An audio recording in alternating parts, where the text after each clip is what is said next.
Well, last week, the Yola Division of the Court of Appeal set aside a judgment of the Federal High Court sitting in Jalingo, Taraba State, which nullified the All Progressives Congress APC primary election, which produced Senator Emmanuel Bwaxha as the state's governorship candidate in the 2023 elections. The appellate court upheld the election of Bwaxha as a governorship candidate of the APC in Taraba State. But beyond the court judgment is the unending crisis and war of words between the All Progressives Congress in Taraba State and the governing People's Democratic Party. The APC in the state has alleged harassment and arrest of some of its members by the state government on trumped-up charges.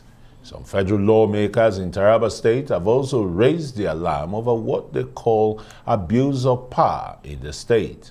With Senator Emmanuel Bwaxha cleared by the appellate court to contest the 2023 governorship election under the APC, the party says it will unseat the PDP in the state. Okay, we have in the studio here Senator Emmanuel Bwaxha, the All Progressives Congress governorship candidate in Taraba State. Very warm welcome to Newsnight. Thank you very much for having me. I mean, how does one describe the kind of acrimony that we see when you started out as a PDP stalwart, you know, won several elections to even becoming a senator, and now you've moved to the ruling governorship APC, and there doesn't seem to be any meeting point between your former party colleagues and your present party? Well, I thank you for asking this. I had occasions to share my consistency in party politics. From 1991, when I joined active politics, I have been steadfast and consistent, not shifting ground. And I say this because from the days of SDP till after the Third Republic and the formations of new political parties, of course, you know there are going to be alignment and realignment. Absolutely. All parties come together. Mm-hmm. Those of us in the SDP stock, we got into different clusters and eventually fused together again. I came under the banner of the PDM then, even having served as its state secretary in Taraba State. So, in summary, I am a foundation member of the PDP, started from the scratch. And the PDP, as we know it in Taraba, was a formidable force until the exit of some of us. If I say my exit, it may, appear to be a self-centered assessment or analysis. Our exit, spearheaded by my person. It's not me alone that left the PDP. Anybody that knows the PDP in Taraba State knows that what is left there is a shell. Those who actually matter in the party, we all left. Because of what? Because of disenchantment, because of deceit, because of inexperience in governance. Coming from where? Coming from the establishment now as it is in the state. Right. So, yeah. You don't want to point fingers straight. No, of course the establishment. The governor, there is no love lost between you and the governor. Could it be because you were denied tickets? I wasn't the denied. Governorship I didn't. ticket? I wasn't denying ticket. I saw the shady atmosphere that was setting. I decided to leave, and people who are familiar with the event then have ended up branding me a prophet, because if I had been there, the situation wouldn't have changed. Right now, as we speak, their confusion appears to be even greater than that of the APC, and that will bring me to where I will say, as the psalmist will say, do not dig a pit for somebody, because if you dig it deep, you are going to fall inside. The PDP government in the state, the one I left, had been busy digging pits for the APC so that we don't have a candidate. Now, going by the judgment you referred to, the two judgments, because they are also in court, there is a dissenting judgment among the panelists that the PDP candidate ought not to have been the candidate because he was a party chairman at the time when screening was going on. And their major preoccupation was to see that I do not make it, I do not appear on ballot. Well, but at the end of the day, you talk about the issues in the PDP, yes, but the reason why you are in court, why we're seeing all of this judgment, is because you are in court with a fellow APC member. Yes. I'm talking about David Sabo Kente. That's right. But, you know, one wonders, you talked about a lot happening in the PDP, why you had to move to the APC. Yes, but right he now, asked a fundamental question. So that took us to a APC have their historical own issues, excursion. so let's just clear that the air right now. But let's Yes. not forget that the PDP has held on to Taraba State since 1999. It is the only state in the northeast that the PDP still controls at the gubernatorial level. Talk to us about how you think you'll be able to unseat the party that has been there. Well, you recall I told you That's what I'm that saying, still he very asked a strong. fundamental Yes. question, and I told him that the PDP as it is today is an empty shell.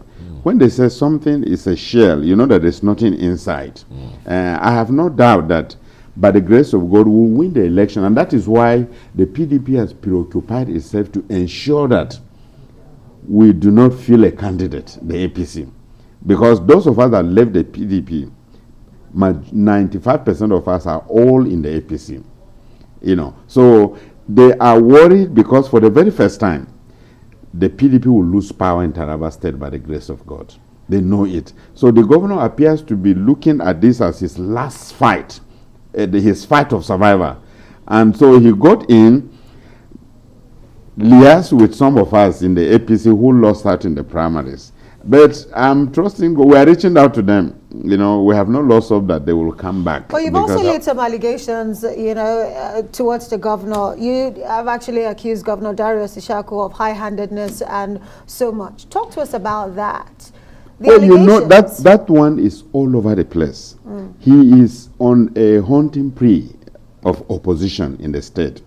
As I speak, there are some of our prominent members that he has gotten them arrested through a very primitive scheme. How? The police will invite you.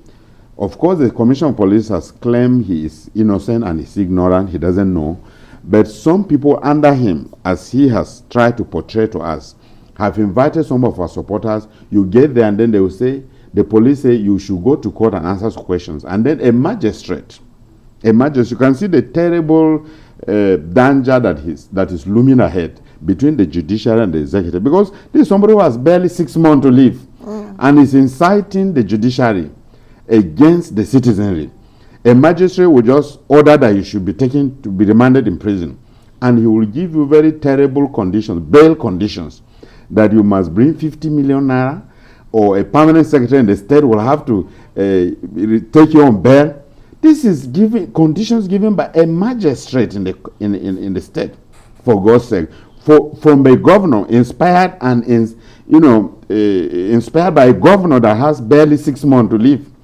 I don't know how some people tend to reason. You know that somebody must come, and the person that comes will not like to deal with such people. Well, we are trying to build a judiciary that what we are seeing, the new judiciary we have in the state, in the nation. You know, otherwise some of us wouldn't have received justice. You know, if this kind of magistrate will grow up to serve in an appeal court, you think what happened in Yola will have happened? It wouldn't have happened. Why is your group not petitioning the NJC and others? We did. You know, so we are doing it. We are building our cases against them, and I will let them know that we have the grace to know the law also. Right. We will take them on.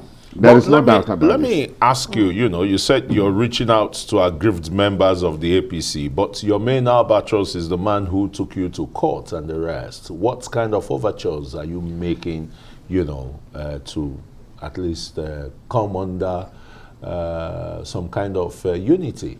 I have explored some windows and have done all that is expected of me as somebody who flies the party's flag. But I am made to understand that some of them from the beginning, remember the APC had been in opposition for long. and in Taraba State. And the players there, most of them, with due respect, most of them are tired. I mean, those that are in court now, most of them are not interested in forming government in the state. But the party members, preponderance of them, majority of the party members, want to form government. And that is the anger against a few of them that are in court, who were actually the key players in the party in terms of election contests. You know, there are kingmakers who are not seen in the public glare, but they are there at home. Resolutions within, internal conflict resolutions within our political parties in Nigeria is something that, you know, we always question all the time, because at the end of the day, you're a party in opposition. One would have thought, you know, put your heads together. One person has emerged. Absolutely. But you know what? Beyond that, let's talk about the fact that you know, while in the PDP, you grew to become even the former Senate Deputy Minority Leader. That means you are a ranking, you know, man from Taraba State at the end of the day. But now you say you want to be governor, that you feel like some things are not right in your state. Talk to us about what you're offering that is different from what the people of Taraba have right now. You see, we have a zero level of infrastructure development in Taraba State. Because if you go to Jalingo now, it has a glorified state of a local government headquarters, not like a state capital. I remember in one of the meetings of the governors of the Northeast, actually one of the governors was asked, they were already in Jalingo, he said, are they going to, where is the state capital? They say, you are in Jalingo. Now, why has this been so? We thought this is an architect. This is somebody that has an idea of how to develop infrastructure. And let's redesign, give the state capital a good look. Now, every day reference will be made to the flyover while you are entering the state capital. Now, if you look at that flyover, the money spent on that flyover can give you that type of flyover 5. And the upper review is still ongoing. So there is a monumental stealing, you know, but very crude stealing that is not expected in a state that is a rural state. You know, I'm just wondering why I don't know. I know by the grace of God, I will win this election. But my worry is we will contend with challenges that will require divine intervention. Otherwise, you will begin to pity even the person that will take over the present government estate. This is somebody who had openly said, I'm not going to leave kobo for anybody. Go and borrow. And it's not just borrowing. When you borrow and steal the money, it's our biggest problem. It's our biggest problem. Why are you afraid? I don't want this man because I am afraid he will arrest me. Arrest you for what? Why are you being haunted by a terrible past?